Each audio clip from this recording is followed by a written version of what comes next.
네, 계속해서 정치권 소식 자세히 짚어보겠습니다. 이종근 데일리한 논설실장, 박상철 경기대 교수, 장원준 뉴스 편집부장과 함께하겠습니다. 안녕하십니까? 네, 반갑습니다. 네, 안녕하십니까? 자, 어젯밤 문재인 대통령과 트럼프 미국 대통령 그동안 전화 통화가 빨리 이루어지지 않아서 좀 걱정하시는 분들도 많았었는데 30분간 통화를 했는데 어떤 내용이 오고 갔습니까? 예, 말씀하신 것처럼 거의 한 달 만에 예. 2월 2일 날하고 이제 3월 1일 했으니까 27일 만에 통화를 했고 30분간 통화했으니까 통역까지 생각하면 그렇게 긴 통화는 아니었습니다. 예. 긴 통화는 아니었고 알려진 내용은 뭐 가장 대표적인 오늘 모든 신문에 거의 일면을 장식한 우리 대통령이 대북 특사를 조만간 파견하겠다. 예. 대북 특사를 조만간 파견하겠다는 얘기가 가장 핵심이었고요.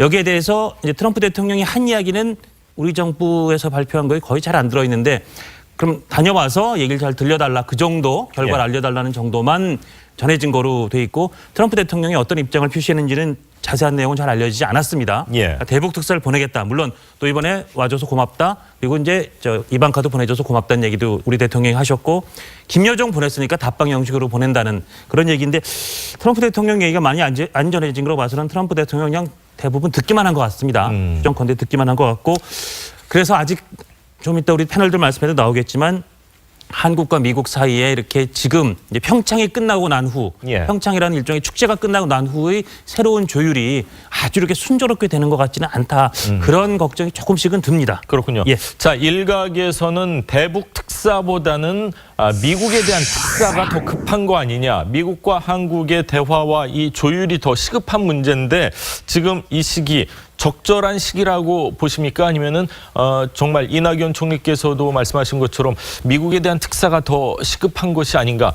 두 분 어떻게 생각하십니까? 먼저. 일단 현재 예. 상황을 좀 판단을 해야 될 것 같습니다. 어느 쪽이 급하냐 하는 건 예를 들어서 대미 특사가 급하다는 거는 어떤 의미를 갖고 있냐면 이번에 김영철이 와서 상당 부분 어떠한 그 협상이라든지 진전이 있었다. 그러면 대미 특사가 그다음에 필요한 건 그럼 미국으로 가서 북한과 이런 협상을 했는데 라고 미국을 설득해야 하는 경우가 대미 특사를 보내는 것이거든요. 네. 그런데 대미 특사를 보내려면 일단 지금 좀 전에도 전제 조건이 북한의 태도를 어느 정도 담보해내서 그것을 설득을 해야 되는데 지금 대북 특사가 급하다라고 만약 우선시된다면 북한과의 설득에 아직 충분한 그런 어떤 보장을 못 받았다라고 이해가 가는 것입니다. 그러니까 대미 특사보다 대북 특사가 급하다. 지금 우선순위가 북한과의 협상이 더 급하다라고 이해가 가는 것이거든요. 예. 결국은 저는 북한의 특사를 보내겠다라는 어떤 결론은 지난번 김영철이 방남했을 때 2박 3일간의 조찬, 오찬 또는 심야의 어떤 회담 내에서 어떤 결과가 나오지 않았다라는 것을 반증하는 게 아니냐 싶습니다. 예. 교수님. 예. 저는 이번 한미 정상 전화 통화는 적절한 시기에 참 전화를 했다. 예. 생각이 드는 것이요. 방금 전에 이제 무슨 대미 특사냐 대북 특사냐라는 그 우선의 문제를 이야기했는데 예. 저는 이제 미국과의 관계에 있어서 지나치게 경직되게 이제 봐서는 안 된다고 생각이 듭니다. 이번에 평창 올림픽을 전후해가지고 그 카드를 가장 많이 쓴 것이 북한하고 미국이거든요. 어느 카드로 갈지 아직 알 수가 없는 겁니다. 그렇기 때문에 평창 올림픽 이후에 대한민국을 중심으로 해가지고 한미 동맹과의 관계에서 대북 정책을 어떻게 할 것인가라는 어떤 목적과 이 타켓을 잡냐는 앞으로도 굉장히 유동적일 수가 저는 있다고 보거든요. 예. 그렇기 때문에 우리들 입장에서는 지금 대북 특사라는 것을 우선적으로 해야 되냐 대미 특사냐는 문제라기보다도 평창에 관련된 소위 말해서 정산을 좀 할 때가 됐다. 예. 그것을 누구보다도 미국하고 먼저 해야 된다. 그런 의미에서 한미 정상 간의 회담은 평창 올림픽에 대해서 한미가 냉철한 결산, 정산을 중간 정산한다는 차원에서 굉장히 의미가 있었다고 보고요. 예. 그것을 혹시 미국의 눈치를 보기 위해서 대북 특사를 보내는데 뭔가를 전화를 했다. 이런 식으로 볼 필요는 저는 없다고 생각합니다. 그렇군요. 아무래도 이제 패럴림픽 끝나고 나서 4월부터는 한미 군사훈련이 이루어질 것으로 보이는데 대북 특사를 우리가 보냈을 때 패럴림픽 끝날 즈음해서 어떤 합의점을 찾아낼 가능성이 있다고 보십니까? 저는 이제 의제 설정인데요. 예. 그래서 좀 몇 가지가 좀 잔뜩 큰 과제들이 걸려 있어요. 이제 우리가 이야기하는 북미 회담이 먼저 됐으면 좋겠다라는 거 하나 하고 네. 순서와 상관없이 남북 정상회담이 먼저 갈 수도 있고 예. 물론 내용은 이제 북핵 문제하고 여러 가지가 포함되어 있습니다만은 이런 것들이 시기적으로 패럴림픽이 끝날 때까지는 필요는 없을 것 같고 다만 대북 특사가 먼저 가냐 아냐는 저는 가능한 빨리 가는 것도 괜찮다고 생각합니다만은 남북 정상회담만큼은 가장 신중한 시기에 예. 좀 늦춰지더라도 뭐 그런 어떤 조율을 해야 된다는 문제이기 때문에 이제는 남북 간의 어떤 그 북미 간의 그다음에 한미 간의 어떤 여러 가지 대화의 그 장은 아주 적극적으로 열어갈 필요가 저는 있다고 생각합니다. 예, 그럼 시기는 대충 언제쯤 만약 남북 정상회담이 이루어진다면 이 실장님은 어떻게 보시는지요? 저는 그 민주당 계열의 대통령은 이번이 세 번째입니다. 예를 예. 들어서 김대중 대통령과 노무현 대통령, 그 다음에 이제 문재인 대통령인데요. 다 정상회담이 있었죠? 예, 그런데 지금 북한은 저는 좀 당황하고 있다고 봐요. 어떤 당황이냐면 예. 지금 그 전에 노무현 대통령이나 김대중 대통령 같은 경우는 북한과의 어떤 정상회담 과정에서 북한이 정상회담에 응한다는 메시지만 던졌어도 사실은 거의 덥석 받거나 예. 혹은 미국을 먼저 계속 설득했는 그런 과정이 있었는데 문재인 대통령이 이번에 김여정의 이 남북 정상회담과 관련된 친서를 받고도 사실은 그 기자들에게 우물가에서 숭늉 찾지 마라라고 메시지를 던졌거든요. 그건 예. 굉장히 속내가 있는 발언이었다고 생각을 합니다. 그러니까 그 이전에 두 대통령이 했던 남북 정상회담의 어떤 결과 패턴을 보면 사실상 큰 그림에서는 결과적으로 사실 결실을 맺지 못했다. 그렇다면 맞습니다. 예. 그것이 우리가 그것을 바로 응해서 가져올 어떤 한반도의 어떤 미래를 생각한다면 교수님 말씀처럼 가장 적절한 시기, 그러니까 정상회담이 급한 것이 아니라 이 여건, 그야말로 그 여건들이 세 가지 여건인데 미국이 납득하는 수준의 북한의 태도 변화와 그다음에 국내의 최소 일부 중도층과 보수층도 납득할 수 있는 그 정도 수준의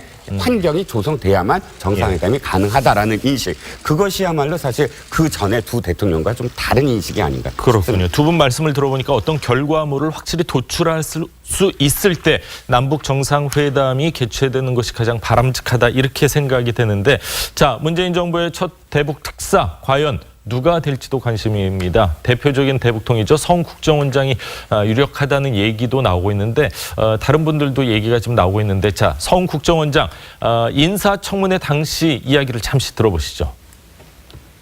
그 후보자께서는 그 남북 정상회담 실무를 이제 원외 계실 적에 네. 총괄하고 또 북한에 한 2년 정도 한 상주하신 적이 있잖아요. 네. 그 과정에서 김정은을 만난 적이 있습니까? 김정은은 만난 적이 없습니다. 김정일 위원장만 만나고 네. 김정은은 만난 사실이 없다는 말씀이죠. 네. 그러니까 그때 교류했던 분들 중에 지금 북한 체제에서 책임 있는 위치에 있는 분들이 상당히 계십니까? 뭐 아직 많이 있는 것으로 알고 있습니다. 자, 지금 대한민국에서 가장 많이 김정일을 만난 사람 가운데 한 명이 지금 성 국정원장일 거로 보이는데 이번에도 역시 파견될 가능성이 높고 또 다르게 거론되고 있는 분들도 계시죠? 네, 말씀하신 것처럼 서훈 국정원장을 제일 유력한 1번 후보로 꼽는 관측이 제일 많습니다. 서훈 국정원장이 말씀하신 것처럼 김정일도 많이 만났고, 그러니까 북한식 용어를 쓰면 소위 대북 일꾼인 거죠, 우리한테는. 예. 국정원에서 아주 잔뼈가 굵은 대북 일꾼이라는 면에서, 그리고 지금 이 국면에서 북한과의 대화를 상당히 주도해온, 물밑 대화를 주도해온, 접촉을 주도해온 인물이라는 면에서도 1번 후보로 거론이 되는데 그 외에도 조명균 통일장관이라든지 정의용 안보실장도 거론되고 예. 또 어떤 신문은 그 서훈 원장의 앞서서 임종석 비서실장을 거론한 맞습니다. 신문도 있습니다. 예. 그러니까 임종석 실장이 그 전에 저희 패널들도 사실은 아랍에미리트 보낼 때도 그렇고 우리 대통령의 복심을 보내면서 예. 그 전에 사실 모든 남북 대화의 비밀리에 접촉이나 특사로 가는 사람들이 거의 예외 없이 안기부장 아니면 그 전에 중앙정보부장 다 예. 이 자리 지금의 국정원장 자리에 있는 분들 인사들이 갔었거든요. 근데 그게 너무 국정원 본연의 업무하고 조금 어긋날 수 있으니까 국정원장을 보내는 것보다는 예. 임종석 비서실장을 보낼 가능성도 있다. 굉장히 여러 많이 가지 거론됐죠. 관측이 예. 있는데 그래도 서훈 국정원장이 갈 가능성이 현재로서는 가장 높아 보입니다. 예. 자, 과거에 김대중 노무현 대통령 시절을 되돌아보면은 대북 특사 파견은 남북 정상회담으로 바로 이어지지 않았나 그런 생각인데 이번에 특사를 파견을 했다. 이번 달 3월 중에 특사를 파견했을 때 남북 정상회담이 만약 이루어진다면은 올해 안에 가능할까요? 일단 저는 서훈 국정원장이 간다는 것 만약에 가게 된다면 예. 서훈 국정원이 가게 된다면 사실 또다시 아까 말씀드린 대로 이번 김영철과의 어떤 그 이 협상 과정이 아직은 제대로 된 어떤 그 진도가 나가지 않았다라는 걸 반증한다. 예. 예를 들어서 정치인이 간다거나 혹은 뭐 김홍걸 씨도 사실 거론됐었죠. 내부적으로는. 그런데 이런 분들이 간다면 상당 부분 실무적으로 접근이 가능한 상태에서 하나의 어떤 이벤트를 포함한 어떤 형식이 될 텐데 예. 실제로 서훈국장이 간다면 실무적인 이 방북 특사가 될 수 있거든요. 예. 그렇다면 서훈 국정원장이 간다고 해서 이것이 정상회담으로 바로 연결되기에는 굉장히 많은 또 다른 그런 넘어야 될 산들이 있다. 그러므로 이번 이 서훈 국정원장의 추측이지만 이 방북 특사는 직접적으로 정상회담을 연결하는 건 아직 무리가 아닌가 싶습니다. 예. 저는 이제 서훈 국정원장이 좀 갈 가능성이 상당히 높다고 생각하는데요. 네. 우리도 조금 전에 이야기할 때 남북 정상회담은 가급적 뒤에 이루어진 것이 옳다라고 한 것은 예. 모든 이 남북 간에 또 한미 간에 북미 간에 나눌 이야기를 다 나누고 실질적으로 역할을 할 수 있게 가야 된다라는 이야기거든요. 근데 이게 맨 마지막에 그럴 수도 있지만은 어쩌면 동시에 진행될 수도 있다고 저는 생각해요. 즉 예. 북미 회담과 또 그것을 북미 회담의 가장 최종적인 목적은 이제 북핵 문제 아니겠습니까? 그렇죠. 북핵 문제 해결하기 위해서 오히려 남북 정상회담 카드를 북쪽에서도 원할 수도 있는 문제거든요. 예. 그 문제를 미국하고 이야기할 가능성이 높다라고 지금까지 생각해왔지만은 올 초부터 느껴보면은 남북 간의 대화가 상당히 유효한 과제들이 나올 때가 많단 말이죠. 그러면 남북 정상회담을 통해서 북핵 문제를 다루겠다라는 통큰 결심을 했다라는 것을 감지를 한다면은 굳이 남북 정상회담 뒤로 미룰 필요는 없거든요. 그렇다면은 예. 실무적이고 남북 정상회담에 관한 전문성이 좀 필요한데 임종석 비서실장 같이 정치적이라든가 또 통일부 장관이 갈 가능성도 있겠지만은 지나치게 실무형 같은 경우는 오히려 남북 정상회담과 연관을 짓는다면은 조금은 좀 이게 좀 효율성이 떨어지기 때문에 예. 서훈 너가 너무 앞서가서는 이야기인지 모르겠지만 예. 그런 내용을 가지고 서훈 국정원장에 갈 가능성이 상당히 높다. 왜냐하면 한반도의 지금 평화 시기는요 굉장히 좀 빨리 좀 저는 돌아가고 있다고 생각합니다. 맞습니다. 자, 어느 게 먼저 하나가 사실 중요한 게 아니라 어떤 결과물을 얻어내냐가 가장 중요한데 북미 대화건 남북 정상회담이건 가리지 않고 최대한 빠른 속도로 한반도 긴장을 낮추는데 일조를 해야 된다. 그런 말씀으로 이해가 됩니다. 자, 근데 좀 걱정스러운 게 김영남이 우리나라에 이 평창에 와 있을 때 김영철이 와 있을 때요. 김영철이죠. 예. 김영철이 평창에 와 있을 때 하와이에서 예. 모의 전쟁 훈련을 했다. 뉴욕타임스 기사가 났네요. 그렇습니다. 하와이에서 그 육군 참모총 미국의 육군 참모총장 마크 밀리하고 특수전 사령관이 예. 다 참석한 가운데 도상 훈련을 했습니다. 이게 정기적으로 하는 훈련이긴 하지만 예. 그 내용이 특히 한반도에 구체적으로 한반도를 특정했고 그 내용들이 아주 구체적이었습니다. 그러니까 정말 어떻게 한국에 침투를 할 것인가. 예. 그리고 북한이 화학무기 등을 썼을 때 부상병을 어떻게 빨리 미국은 굉장히 중요하지 않습니까? 예. 그 전장에 미군 단 한 명이 남더라도 가서 반드시 구해온다. 맞습니다. 예. 부상병을 어떻게 구출할 것인가, 또 북한이 화학무기 했을 때 어떻게 대응할 것인가 이런 여러 가지를 구체적으로 했고 준비했고 도상 훈련이지만 그다음에 그 육군 참모총장 밀리 총장이 만약에 한반도 전쟁이 터진다면 그 잔혹성이 모든 미국 현재 생존하고 있는 군인들이 이미 기존에 경험했던 것을 뛰어넘을 것이다라는 얘기를 했다고 또 뉴욕타임스가 전하고 있습니다. 구체적으로 미국이 이런 그 도상훈련을 준비했다는 거는 물론 당장 전쟁을 하겠다는 결정이 난 건 아니라는 게 이제 기사에도 첨부가 되어 있습니다만 예. 그러나 그런 상황이 생길 거예요. 예전보다 더 구체적으로 더 입체적으로 준비를 하고 있다. 그런 정황이라고 볼 수 있습니다. 여기 아울러서 저번에 우리 평창에 왔다 갔던 그 리시 상원의원 맞습니다. 대표적인 강경파이고 예. 곧 미국 외교위원장으로 거론되는 아주 그 거물급 의원인데 리시 상원의원이 그 미국의 소리하고 한 방송 인터뷰를 보면 미국이 대화의 문턱을 낮춰달라는 한국에게 무슨 얘기인지 모르겠다. 이해를 못하겠다. 무슨 얘기인지 모르겠다라고 했고 코피 전략 그런 거는 할 수 있는 최소한이고 그런 거 아니다. 그러니까 물론 기본적으로 리시 상원의원이 굉장히 강하게 얘기하는 건 맞지만 저는 어제 그 VO에 이 인터뷰하는 거 제가 한번 직접 들어봤는데 예. 그걸 듣고 있으면 이게 그냥 형식적으로 하는 얘기가 아니라 실제로 저 안에 리시 상원의원으로 대표되는 미국의 그 강경파의 정말 그 마음이 실제로 할 수 있다는 의지가 심각성을 느낄 수가 느껴졌습니다. 있습니다. 예. 사실 역시 북한은 우리가 알다시피 예상보다 그렇게 물러난 게 없었고요. 김영철 와서도 한미훈련 수용 못한다 그랬고 우리가 핵을 보유한 상태에서 미국과 대화를 하겠다는 얘기를 했다는 거로 전해지지 않습니까? 예. 그렇다면 미국과 북한과 미국은 지금도 생각보다 간극이 줄어들지 않은 상황에서 긴장의 이 온도는 좀 더 높아지고 있는 것 같습니다. 그렇군요. 미군 사상자가 최소한 10,000명 정도가 될 것 같고 민간인 수천 명에서 많게는 수십만 명 사망자가 날 것으로 예상을 했다고 합니다. 그리고 이 백악관 공격 명령은 거의 전적으로 한국의 협조에 달려 있다 이런 이야기까지 했기 때문에 정말 심각성 저희가 다시 한번 해야 될 것 같은데 자 이런 가운데요 중국이 이렇게 자꾸만 우리나라 근처에 와서 뭐 군함이건 뭐 비행기건 카디지 왔다 갔다 하고 이런 중국의 움직임 한반도 전체적인 이런 상황과 연관이 있습니까? 아니면 통상적인 겁니까? 박 교수님. 연관이 있고요. 좀 더 좀 근본적으로 우리가 살펴본다면은 예. 지금 중국과 미국 간의 세계 패권에서 중요한 접점 지역이 바로 이 한반도거든요. 그래서 남북 문제가 당장의 문제라면은 그 뒤의 배경은 미국과 중국 간의 군사훈련부터 시작해서 뭐 통상 문제까지 정치 문제까지 굉장히 접점을 이룰 겁니다. 그러다 네. 보니까 우리 입장이 중간에 끼어 있지 않냐고 생각하는데 뭐 조금 이따 이야기 나올 수는 모르겠지만은 그것만이 아니고 러시아의 등장도 우리가 눈여겨봐야 되거든요. 맞습니다. 그렇다는 것은 뭐냐면 한반도의 모든 안보, 군사력, 세계의 정치가 집결이 된다는 뜻이거든요. 예. 그렇다면 이것이 우리한테 위기일 수 있는 것은 분명해요.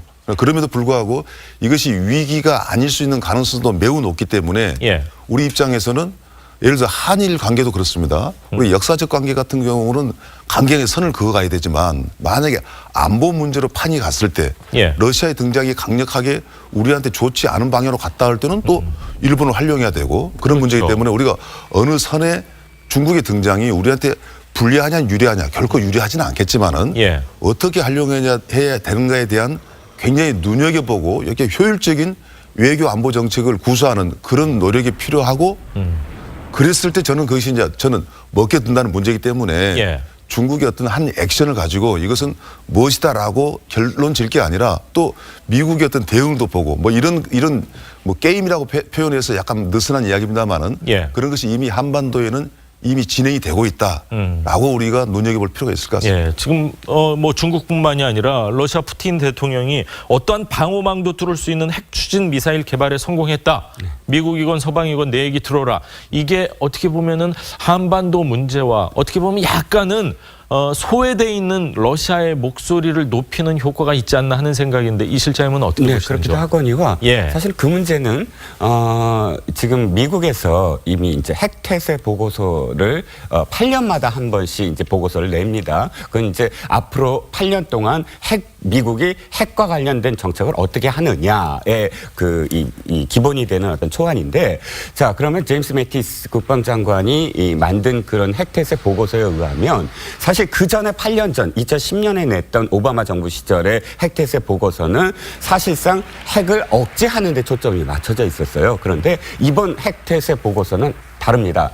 지금 상황에서 맞춤형 무기를 사용할 수 있다. 사용해야 한다. 그러므로 우리가 핵 억제를 위해서 핵에 대한 어떤 개발의 여지를 보여야 된다라는 게 지금까지의 어떤 핵 태세 보고서와 굉장히 다른 점입니다. 예. 그러면 일단 미국에서도 2021년에 러시아와 미국의 이 핵 확산 방지 상방 조약이 이제 끝을 맺는데 그것을 어떻게 하느냐가 사실상 이제 양국의 어떤 이 미래가 달려 있는데 미국의 이제 핵태세 보고서가 핵무기의 가능성에 대해서 열어놨다면 예. 거기에 또 상응해서 러시아도 지금 표현하는 게 아니냐. 이미 양쪽 다 핵을 이제 개발을 하겠다라는 의지를 사실 쌍방간에 보이고 있는 것이 아니냐라는 예. 측면이 하나 있고 자, 두 번째 교수님께서 말씀하셨던 중국 문제는 이미 중국은 또 신호를 보냈습니다. 지난 연말부터 조중 국경 지역에 30만이 넘는 군사 맞습니다. 병력 이동이 있었고 예. 그리고 이제는 뭐 또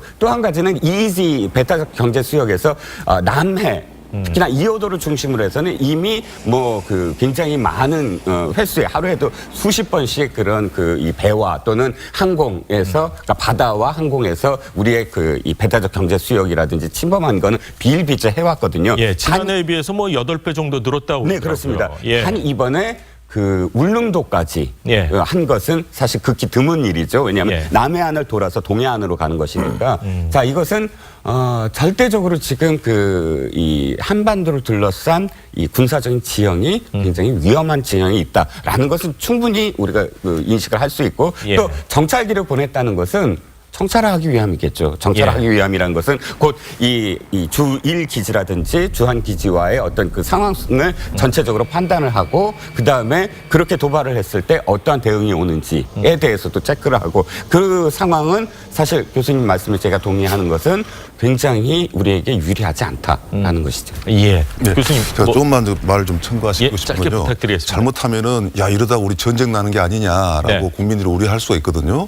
이렇게 생각했으면 좋겠습니다. 제가 아까 평화 게임이라고 이제 표현을 굳이 붙였습니다만은 북한이 우리한테 무슨 여러 평창올림픽 사람을 내보낼 때도 가만히 보면은 모든 카드를 다 썼었어요. 마지막 예. 김영철 같은 경우는 평창 이후에 어떤 의제가 무엇이냐를 얘기하기 위해서 또 왔던 것이고 또 미국 같은 경우도 이방카를 보내면서 대북 제재를 하기도 하고 또 펜스가 와서 북한 사람 안 보겠다 예. 해놓고도 막상 만나려고 노력했었잖아요. 예. 뭐 그런 것들을 보면은 양쪽에서 어떤 카드를 계속 쓰면서 움직임을 찾고 있는 것이지 예. 일촉즉발의 위기가 한반도에 왔다. 우리가 이렇게 미리 걱정한 것도 중요하지만 너무 걱정은 나머지 우리가 위축될 수 있기 때문에 예. 지나치게 어떤 그 전쟁 위험에 대한 어떤 생각까지는 저는 안 갔으면 좋겠다는 생각 말씀드리겠습니다. 그렇군요. 이 남북한 문제에 있어서 중국은 뭐 깊숙이 관여를 했지만 조금은 멀어져 있었던 러시아까지 우리도 이제 관여를 하겠다 이런 의지를 표명한 거 아닌가 하는 생각까지 드는데요. 자, 이 한반도 정세 계속해서 좋은 방향으로 흐르기를 기대해 보겠습니다. 자, 다음 이야기를 좀 하겠습니다. 이은재 의원의 소위 뭐 일명이라는 이 말을 좀 붙여야 될 것 같습니다. 겐세이라는 이 발언으로 시작된 막말 논란 정치권에서 점점 커지고 있는 것 같아요. 그러니까 하루 만에 끝날 정도의 소재를 보였는데 3.1절을 앞뒤로 두고 한 사흘째 이어지고 있습니다. 이게 뭐 아까도 말씀하셨지만 뭐 간섭 이런 뜻의 일본 표현인데 이게 이 말 자체가 좀 화제가 됐으니까 이 말을 쓴다는 걸 좀 시청자 여러분 양해를 부탁드리겠습니다. 예. 이게 그냥 이은재 의원만 쓴 줄 알았는데 그 전에도 썼었다. 이 사람도 썼었고 저 사람도 썼었다. 이런 정치권의 논란이 더 번지고 있는데 예. 장재윤 의원이 발견해서 박범계 의원이 썼다는 얘기까지 하면서 설전이 이어지는데 일단 그 관련된 영상을 좀 보시고 이야기 계속 설명드리겠습니다. 새누리당 간사이신 권성동 의원께서 본인의 마음에 들지 않는 발언이 나오면 피식피식 웃거나 뭐라고 소위 겐지를 놓는 그런 말씀을 여러 차례 하는 걸 제가 봤고요. 예, 그러니까 이제 예. 상대당 의원의 뭐 박범계 의원도 저런 얘기 썼었는데 왜 굳이 이은재 의원 갖고만 그렇게 친일파로 몰아붙이냐. 물론 이제 3.1절 전날이었다는 특수성도 있었지만 예. 거기에 또 홍준표 대표도 예전에 또 저 예. 표현을 도지사 시절에 또 쓰셨더라고요. 그렇죠. 경남도 야당 의원이 얘기를 하니까 그런 얘기를 했죠. 그래서 하여튼 이게 뭔가 좀 이게 굉장히 심각한 화제라기보다는 정치권에서 이렇게 좀 계속 며칠째 굴러가는 그냥 화두처럼 됐는데 예. 이게 누구의 잘잘못을 따져야 되는 건지 참 예. 소위 그 웃픈 얘기 시청자나 유권자 입장에서 좀 웃픈 소재가 되고 있는 것 같습니다. 그렇군요. 예. 자, 박범계 의원의 주장은 자기는 이제 소위라는 얘기를 앞에 했기 때문에 격이 좀 다르지 않냐 그런 얘기를 했어요. 대한민국에 계신 모든 소위분들 중위도 아니고 대위도 아니고 모든 소위분들이 조금 기분 나쁠 수도 있지 않을까 하는 생각이 드는데 소위라는 얘기를 넣으면은 좀 격이 달라지는 건가요? 어떻습니까? 일단 농담 반으로 질문하는 거니까 너무 심각하지 않게 답변을 해주십시오. 일단 박범계 의원이 소위라는 발언 뒤에 이제 예. 자기가 이은재 의원과 다른 점은 이은재 의원은 데시벨을 높였다. 예. 라고 이야기를 했는데 그것도 사실은 좀 말이 안 되는 표현이라고 생각을 하고요. 이은재 의원과 다른 점은 이거겠죠. 3.1절 직전에 한 발언이라는 것과 또 이은재 의원이 그 전에 2016년도에 교문위 상임위에서 조희연 당시 교육감과의 언쟁에서 사실은 그 언쟁이 부적절했다고 해서 이제 보통 그 동영상으로 계속 지금도 남아 있기 때문에 이은재 의원의 그런 전력과 함께 아마 문제가 좀 커진 것 같습니다. 뭐 MS 제품 그 구매할 때 그 말씀하시죠? 사퇴하세요. 그 발언. 왜 거기서 샀어요? 이러면서 좀 문제가 있었죠. 그렇습니다. 그런데 문제는 이겁니다. 지금 사실 그 뭐 자사고 폐지와 관련한 어떤 문제였고 그리고 김상곤 교육부총리에게 강남 아파트에 대해서 이제 그 소유하고 있는 강남 아파트에 대해서 이제 매매에 대한 어떤 언급도 사실 아주 적절한 언급은 아니었어요. 내가 뭐 팔아달라. 내가 부동산 업자냐. 그 직전에 나온 언급도. 근데 문제는 어쨌든 자사고 폐지와 관련된 문제고 이것이 교육에 관한 문제라면 우리가 지금 이야기돼야 되는 것은 그럼 자사고 폐지 이후에 어떻게 할 것이냐. 그리고 그런 그 수요가 강남으로 몰리고 있는 것은 어떻게 할 것이냐. 그 문제 제기 자체는 저는 타당한 지적이라고 생각을 하거든요. 그러면 지금 이틀거리라고 말씀하셨는데 저도 한 하루 이틀 정도 특히나 정의당 논평 정도는 수준이 아주 저는 딱 알맞다. 그러니까 정의당 논평이 뭐냐면 당구장에서 300이하 맞세이 금지, 상임위에서 일본어 금지. 뭐 이런 정도의 우리가 그 논평을 들으면서 웃으면서 이런 발언이 적절하지 않았구나. 찍어치기라고 정확히 찍어치기라고 했습니다.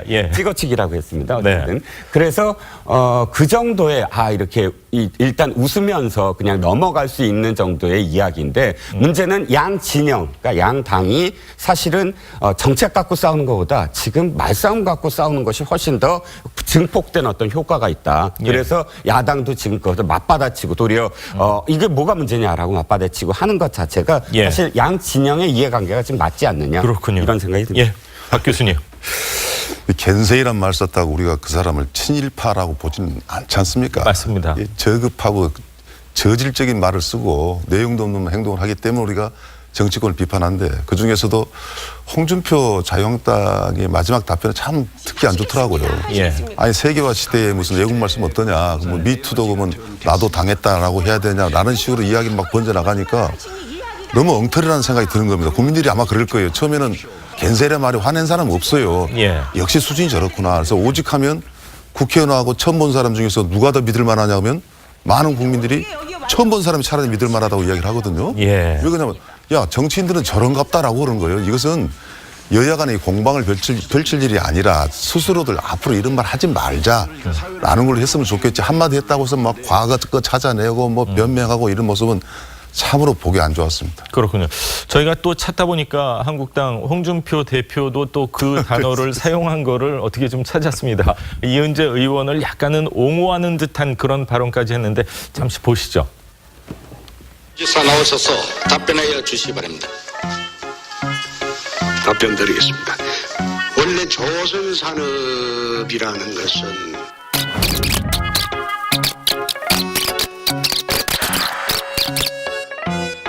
그러니까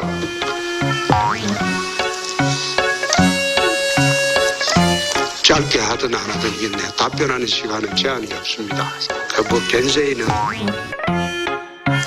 겐세이는 그 여의원 그 할 때 겐세이 하고 조용히 하세요.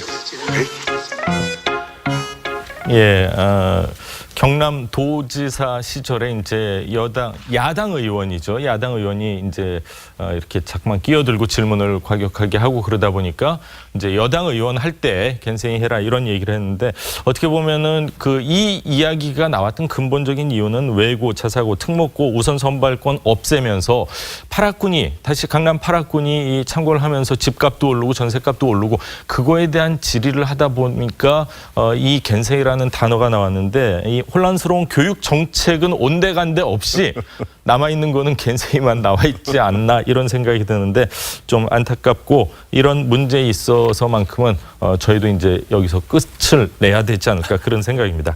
자, 2세 정치인들이 이번 재보궐선거 내지는 지방선거에 나오는 것이 아닌가 그런 이야기들이 흘러나오고 있죠. 오늘 조선일보의 박스 기사로 실렸습니다. 시청자 여러분 얼굴과 이름은 아주 이미 낯이 익은 그런 인사들이죠. 김영삼 전 대통령의 차남 김현철 국민대 특임 교수, 그다음 김대중 전 대통령의 삼남 김원걸 민주당 대표 이 두 분인데요. 두 인사인데 예. 김영삼 전 대통령의 차남 김현철 씨는 부산 해운대 을이나 또는 김경수 의원이 이번에 그 지방선거에 경남시에 나올 경우에 자리가 필 경남 김해을의 보궐선거에 국회의원으로 이제 출마한다는 설이 있고요.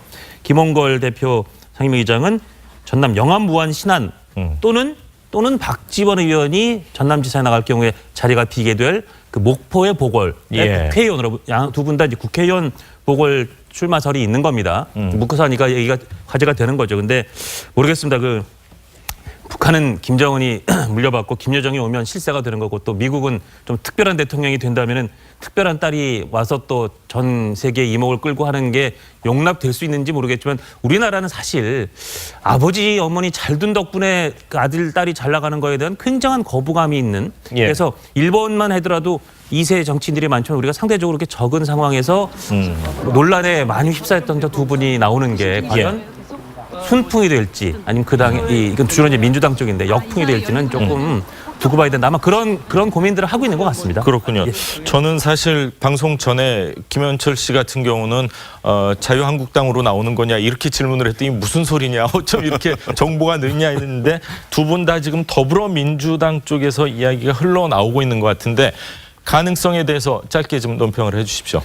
저는 아까 그 기사에서 전략 카드라는 말이 눈에 들어왔습니다. 만약에 이분들이 경선에 그러니까 그 공천에 신청을 하고 공천 심사를 해서 경선에서 된다면 사실 그것이 대통령 아들이라고 해서 뭐 어떤 특혜가 아니니까 공정한 어떤 과정이니까 별 상관이 없는데 전략 카드로 쓴다 그러면 대표적인 금수저들 아닙니까? 예. 그러면 아마 기회는 평등하고 과정은 공정하고 결과는 정의로워야 된다는 대통령의 그 뜻과는 다른 어떤 상황이 되지 않을까. 그래서 뭐 저는 우리나라에서는 어찌됐든 금수저 논란을 만약 이분들이 스스로 타파하려면 아주 밑바닥부터 경선을 해라라고 말씀드리고 싶습니다. 예, 박 교수님. 아주 옳은 지적 같다고 저는 생각합니다. 두 사람이 제가 조금 아는 사람이라고 제가 말할 수 있는 사이인데 정치적 자질은 굉장히 있어요. 예. 오지금 제가 둘 중에 한 사람한테 들었어요. 호랭이의 자식이다.